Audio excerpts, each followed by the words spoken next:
Good afternoon, ladies and gentlemen, and welcome back to another episode of the Daily Friend Show. I'm your host, Nicholas Lorimer, and today I'm joined by Mr. Marius Roodt, and we also have Mr. Hermann Pretorius. How are you guys doing? How are you doing, Hermann? I'm doing okay. Yeah, I'm doing fine. We've got a lovely lineup of depressing stories to look at. Yeah. You're not supposed to tell people that. I see that you don't greet one of us and then the other. You greet us together. So no, I like to keep you guys on your toes. The suspenseful beginning of the show is now no more. Which is yes.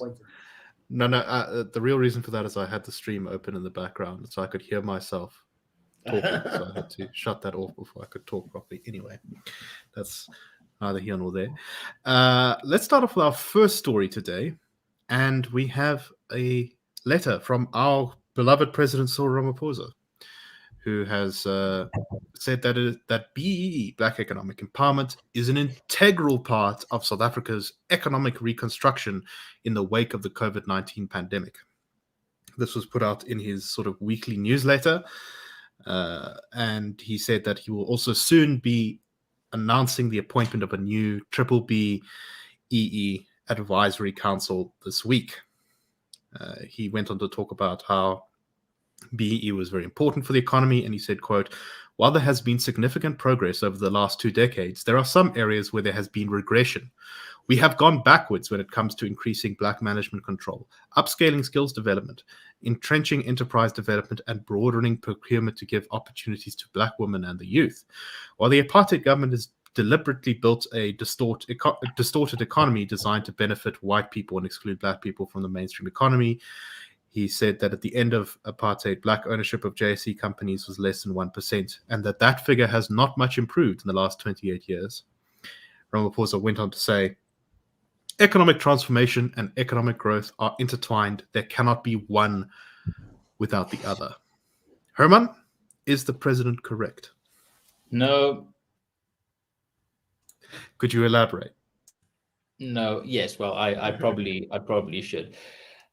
I'd be curious to know what the president, what markers the president is looking at to come to the conclusion that there were some successes of BEE other than perhaps his own bank account and that of close family members and ANC cadres and cronies. Because for every other single measure that you can possibly consider, BEE has been a total failure. And I mean, you just have to look at the fact that let's look at the basics. Black unemployment, general unemployment before BEE became law, up since then. It's higher now than it was then. Black unemployment to first quarter of 2020, to be fair, or even today. I mean, today is worse, but compared to 2004, the year before BEE became law, it's worse today than it was then. Productivity down, investment down, market friendliness down. It's really difficult to find an indicator where BEE is shown to be anything other than a catastrophic and expensive failure.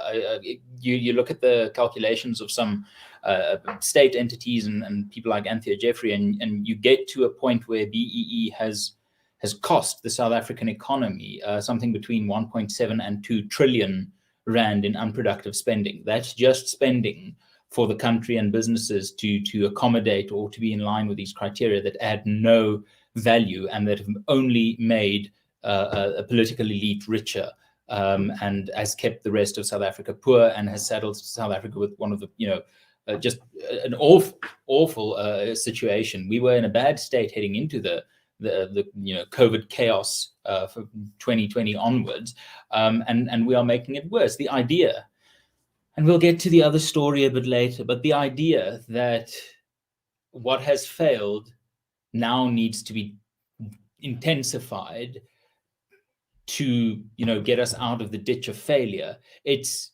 insane. It's insane. And any South African with still a bit of some sort of vague idea that Cyril Ramaphosa has an idea how business works because he's a multi-millionaire or billionaire, because of his, privilege. It's just time to face up to the facts that he has absolutely no idea. He has absolutely no idea how to grow an economy, how a business must run, why businesses fail, why businesses attract investment, how they grow. It's just there's nothing in this idea that has any merit to it, and it is spectacular. It is spectacular that he can now, after 20 years of BEE, still somehow find the gumption to get to apartheid.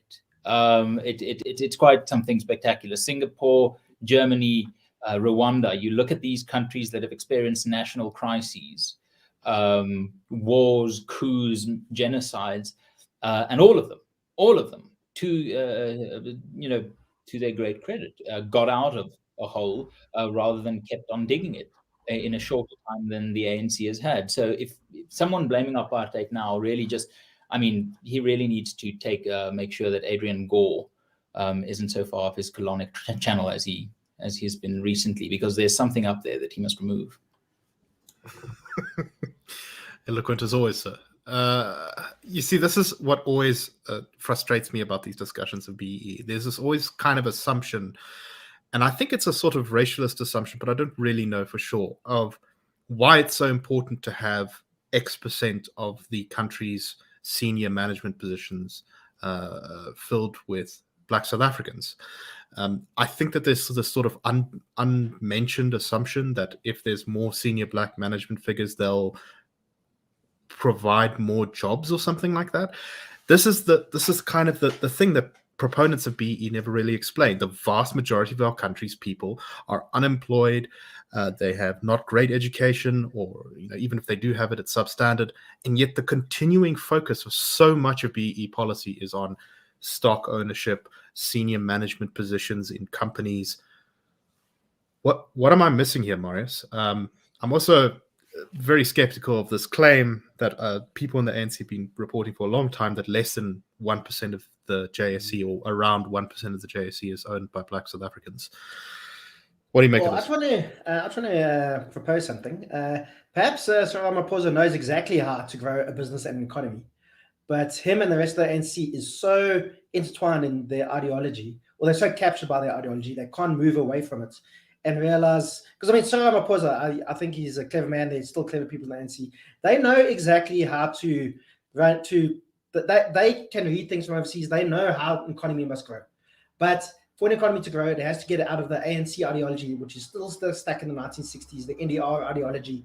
And that is not going to happen anytime soon that I can see. So we have this kind of, where the state has to be in control of so many things. We have to have X amount of racial makeup of companies and what have you. And it's simply, even in the article that where Sir Ramaphosa says this, he actually says something that's completely correct. Economic transformation and economic growth are intertwined. They cannot be one without the other. He is completely correct. But South Africa has not had any proper economic growth, except maybe a period in 2003 to 2008. He seems to be getting the relationship the wrong way around, right? He's kind of putting the emphasis on the transformation, and somehow this will cause the growth rather than the growth causing the transformation. And look, white South Africans benefited. We obviously, there was lots of white South Africans became prosperous in general in the 1950s and 60s and so on. Obviously, part of that was because of racial preferencing and so on, but it was also because the economy was growing at 7-8% in the 1960s.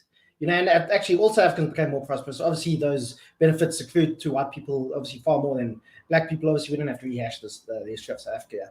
But yeah, it's just, I think the government or the ANC just can't move out of this certain worldview and ideology. And as I said, it's a racial ideology. It's a lot of it's still stuck in the 1960s and what have you. And if you look at any number, it's so clear that BEE doesn't work. There's the old saying that a policy mustn't be looked at. You don't judge a policy by its intentions, by what actually happens. You can make the argument that BEE, there's good reasons behind it. I maybe wouldn't necessarily agree with it, because I could see that we can all see the problems with it.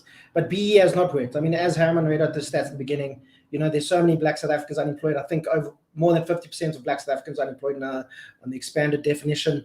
And also, if we look at inequality, if you look at stats from Statistics South Africa itself, if you look at the Gini coefficient, if you take the four race groups separately, the only race which has seen inequality increase over the past 10 or 15 years is Black South Africans. All other race groups, coloureds, whites, Indians, have either seen their inequality remain the same or actually decrease. And why is that? Because the benefits of BE are accruing to about 15% of Black South Africans at the top. These are people either who've been lucky enough to get decent education, or they're people with contacts that might be through the ANC or whatever the case is. But yeah, it's obviously it doesn't work, and there's the definition of insanity, doing the same thing over and over and expecting a different result. And I think that's what we see with the ANC, not just with BE, but with lots of other policies in South Africa as well.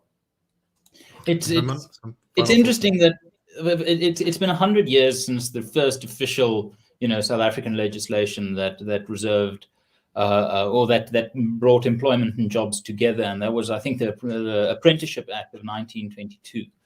That for the first time reserved some jobs for whites rather than blacks, and it's fascinating that. I think there were some provincial or colonial laws that existed a little bit before that. Yes, similar, but first national one, right? Yes, and it's been essentially, and every single one of those policies have run long enough for us to be able to call time of death on the good intentions behind them. So it's really astounding. And we'll see from the further discussion point or further topic for today's discussion is there's nothing new. There's nothing new in the ANC. There's no renewal. And this has been the case for at least the last 10 years, but it's painful. It's painful to see how very little revolutionary juice they have left. There's nothing new. It's almost like reading Ecclesiastes, but with a more depressing tone. Yeah, I think this is once again another sign too. And there's a reason we go on about the fact that Ramaphosa is not a reformer, because the majority of South Africans do believe he is in fact a reformer, and he's by far the most popular politician in the country still. And I think that it's important that people really look at what he's planning to do and how he's planning to do exactly what's been done for the last decade, which is double down on undermining property rights, put in racist laws, and just take the country in the same direction that has been going for at least the last decade.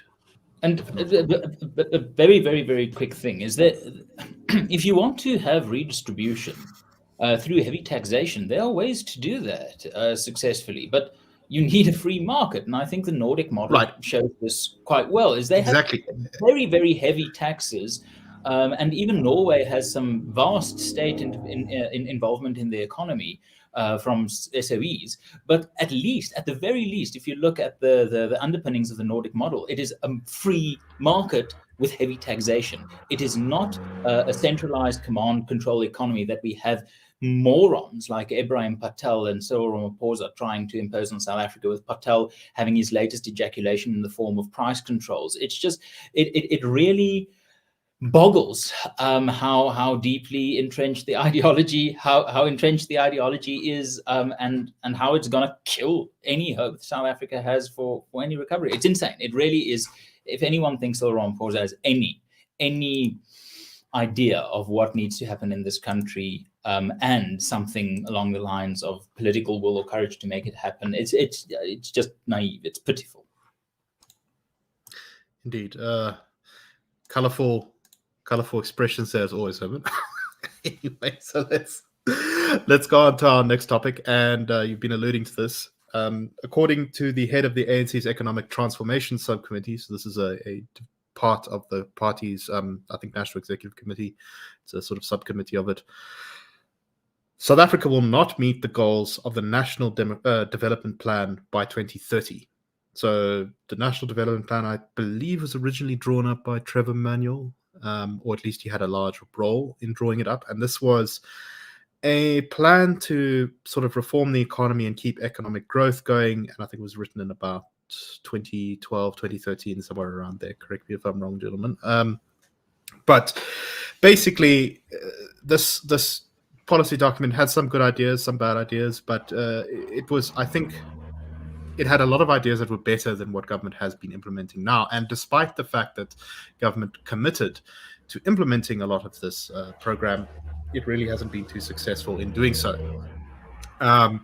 So now the party has admitted that the plan's goals for 2030, which was kind of the big date that it was set to aiming towards, will not in fact be met. The ANC said, admittedly, low rates of economic growth over the past decade and the COVID-19 pandemic have made it harder to achieve targets set by the NDP. In terms of geopolitics, the shift in manufacturing to Asia has resulted in trade wars over the last decade, which seem likely to change the direction of globalization fundamentally in the next 10 years. Growth in China, SA's largest single national export partner, has slowed, with unpredictable implications for export prices. The ANC was, they said, still committed to pursuing its economic goals within the framework of a mixed economy, wherein the public and private sectors have roles to play. But the ANC went on to talk about how they think there could be some, shall we say, readjustments to the goals of the National Development Plan with a new date of 2035 rather than 2030. And what's interesting to me about all of the ones that they mention in their press briefing is almost all of them focus on some kind of sort of transformation goal again. Increasing the number of Black-owned businesses, increasing the number of Black-owned commercial farms, stuff like this. But once again, just as in the previous story, the focus seems to be on sort of ownership and management. There is mention of reducing unemployment, but it really doesn't get the focus here.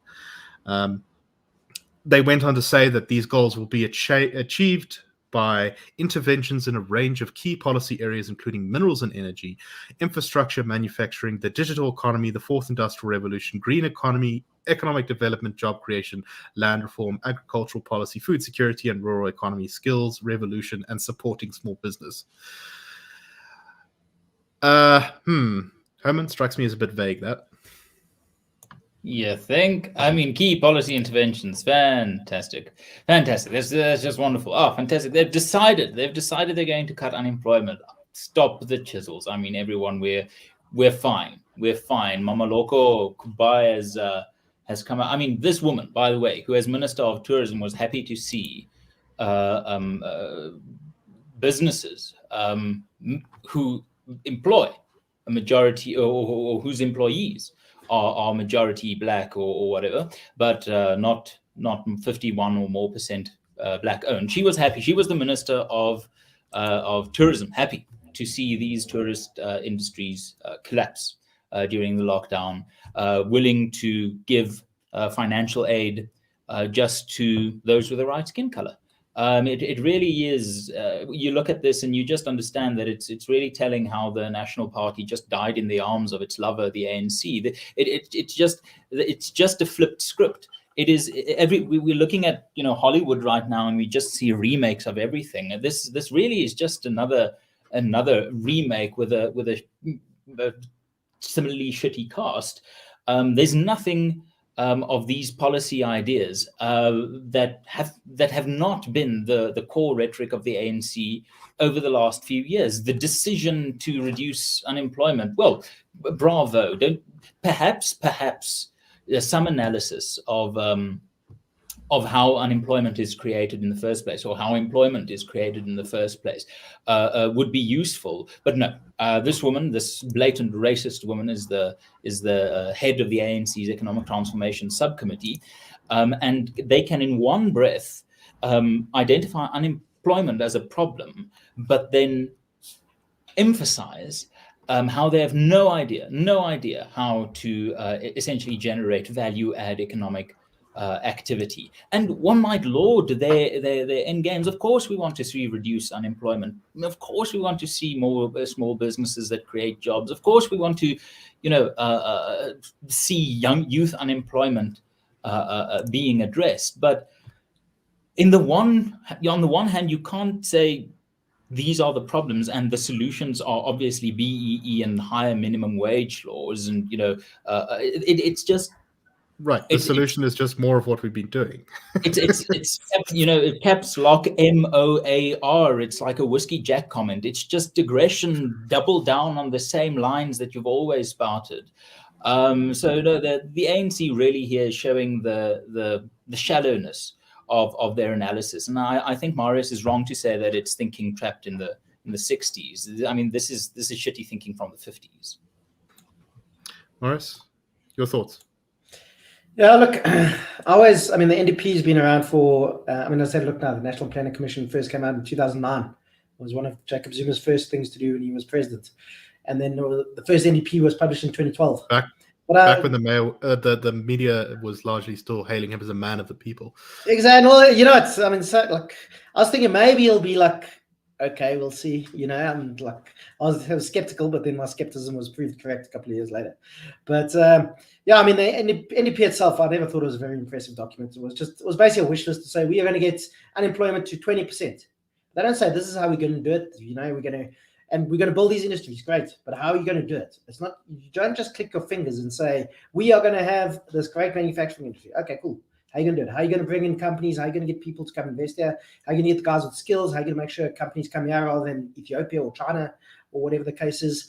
And I think this is, again, I've mentioned before on the show, I think the ANC, they're basically cosplaying as a government now, even more so than a couple of years ago, because they're not making any of the hard decisions to actually change the country, not to, fix infrastructure, just small things, filling up potholes, but all, like bigger things. How do you get people into work and, not just make work stuff where you go dig a hole and then somebody else fills up the hole, like actual work. Work in itself is there's inherent dignity in working, but also your jobs do need to be adding value and to be adding to productivity of the country and all that kind of thing. So instead of looking how are we going to actually get people into jobs, they say no, we're just going to make these. We have to change everything at the top, so we're going to make a law. It's much easier to say 40% of every JSE listed company must have. Or every JSE listed company must have 40% of its board be black. It's easy to make a law like that. It's much harder to make a law that says only 10% of South Africans can be unemployed, because you can't do it. It's the realm of fantasy. But you can come up with these other laws, and it's been happening. We've seen it. We've gone on about it on the show. We don't have to rehash it. But yeah, the NDP, it's just, it's also, I don't think anybody's really looked at it for years. I'm pretty sure that's just sitting, in some dusty office in the union building somewhere. Nobody's really thinking about it. And I remember when the National Planning Commission was first appointed, there was, you guys may be a bit too young to remember, but it was quite a big deal. And there were quite big names on it. There was people like Bobby Gotzel and so on. I think he was the deputy commissioner, if I recall correctly. But, really heavyweight people. And there was lots of fanfare in the media about it. And now there's nothing, who's on the National Planning Commission now? Probably if you had to have looked, you'd maybe recognize a couple of names. But if you looked a couple of years ago, they're like, as I said, they're really big names. You probably recognize 70 or 80% of the people. But yeah, it's National Planning Commission doesn't really do much. And that NDP's also. Oh, and one other point, said they've made the goals now 2035 instead of 2030. I have to say I'm quite impressed that the ANC thinks it's going to be anywhere close to pound 2035. So that's quite something as well. Yeah, you gotta admire that chutzpah. It's the sort of endless problem, I think, of discussing a lot of South Africa's political and policy problems, is that we're on a sort of merry-go-round where it's just the same conversation over and over again. And that's because government has had this kind of glacial, similar, slow-moving, slightly leftward direction for at least 12 years. And it doesn't seem to be turning around, even as it's become increasingly apparent that what they've been doing is not working. It's just, no, guys, the problem is we just didn't do what we were doing hard enough. And that's always the sign of a party that's not in a good space intellectually. And I do think there's plenty of blame to go around here. I think one of the major problems is the catastrophic weakness of South African opposition politics. If you think about now, I understand the comparison isn't perfect, but we've been having a winter of discontent now for at least 10 years. Prior to that, you can have some debate of over the direction of the country, but at least 10 years have now been, bad indicator after bad indicator with no real indications of positive movement. And in similar circumstances, other politicians across the world have been able to capitalize on that failure, and it is truly shocking, and it is truly astounding, and there are some very, very deep searching questions that South Africa's opposition politicians need to ask themselves: is how have they allowed this to happen? How have they allowed these trends and trajectories to continue without capitalizing to the fullest extent possible, and without, moving the electorate to their side with sound argumentation? I suggest part of the answer is buying into the ANC mythology of 1994 and the idea of race-based policies. But my goodness, it is Angola has never been so open, and an aggressive forward shooting has never been so useless at trying to land a goal. I think that is also something we're going to be worried about. I think a lot of our opposition parties think that real ANC government has been tried yet. Right. No, this is the kind of problem, is that the view of just doing the same thing over and over again is not actually limited only to the ANC, and it perpetuates throughout our entire intellectual policy political class. Anyway, let's move on to our final story very briefly. We don't have a lot of time to cover it, but South Africa's favorite minister, Fikile Mbalula, has suggested that there should perhaps be a new traffic management levy, which will help with the financing of traffic management resources at both the provincial and national level. The proposed tax has been included in a white paper published by the department last week, and the department says that this tax could be added to existing license fees and maybe even fuel sales as well. The department said a balanced funding policy on road traffic must be introduced. Spending priorities must be reevaluated in road and road traffic environment in view of traffic quality related road user needs, the adverse economic impact of inadequate levels of road traffic management, and the expected benefits of increased spending on traffic management. So, more tax for the fuel price. It doesn't seem like they're talking to finance right now. I just want to say, I think this is strategic brilliance from Fikile Mbalula. Is people can't complain about the bad quality of our infrastructure of road and rail, and the cost of fuel, if in the first place it's too expensive to get a license. This is genius. This is genius. You can stop people complaining about the difficulty of travel in South Africa by making it too expensive to travel. Yeah, no, if driving and transport was completely unaffordable, then it would reduce traffic problems. Marius, what do you make of this? Yeah, it reminds me of a meme that I actually sent you the other day, where it's Gordon Ramsay. He just goes, "Oh, F off," and it's like, that's kind of, you feel you already pay. I mean, I don't know what the number is, but I think 30% of what you pay for every liter of the petrol tank goes to the government already, and you already pay your tax every month to the government, and now it's another, like, it's just tax after tax. And it also reminds me now recently when the fuel levy was reduced to help people at the petrol pump, and Gwenny Montashe said people must realize the government is making a big sacrifice. Like, she's like, thanks guys, you're not taking people's take home and not as much of their money anymore. She's like, you guys are so noble of you. Yes, I'm definitely going to vote for you in the next election, don't worry. So that's also, it goes back to my point about this, government cosplaying as a government. What can they do to reduce the petrol price? No, who knows? What can they do to fix potholes? Not actually go out and fix the potholes and infrastructure and build new roads. Let's just flip and charge people more. And, it's not even throwing money at a problem. Government is allergic to identifying the fact that how much money is currently wasted. They say, oh, there's not enough money to fix the potholes. Well, that's because you're overspending on each pothole you fix by like 300%, or I don't know what the exact figure is, but it's a lot. Exactly. So if you rein those things in perhaps a little bit better, by getting rid of things, for example, like BE. I mean, there was a thing recently where there were some farmers somewhere, I think in Natal, and they fixed the stretch of road themselves because they've been waiting for so long. And apparently it cost them 60 grand to do it. And an official at the municipality told one of the farmers, this is all apocryphal, so, don't take my word too much for it. But it said the municipality would cost them about 20 million rand to do the same thing. Something like that. Just so much more. And yeah, but anyway, and I think that's kind of epitomizes South Africa at the moment. Right. It does make one miss the old SARS under Tomoyane, where it's very depressing that the one useful or the one constructive thing that Ramaphosa did was what gets SARS going. Because if only SARS was collapsing at the same speed as the government, then we'd be heading towards the libertarian anarchists' dream society. But now they had to go and fix the money, grabbers. That's the one thing they fixed. The one thing they fixed was how to get the money off citizens. I heard there was a good analogy. This was before Tomoyane. It was when SARS was a really well-run organization. And it was basically, SARS was this like state-of-the-art golden bucket on this very rickety table where, one leg's about to break and whatever. And I think that's still kind of how it is. Then the bucket started leaking very badly and was becoming very bad bucket. But I think the buckets are getting fixed. But I'm not sure too much about the table that is resting on. Right. Yeah. Anyway, so we hope you enjoyed this episode.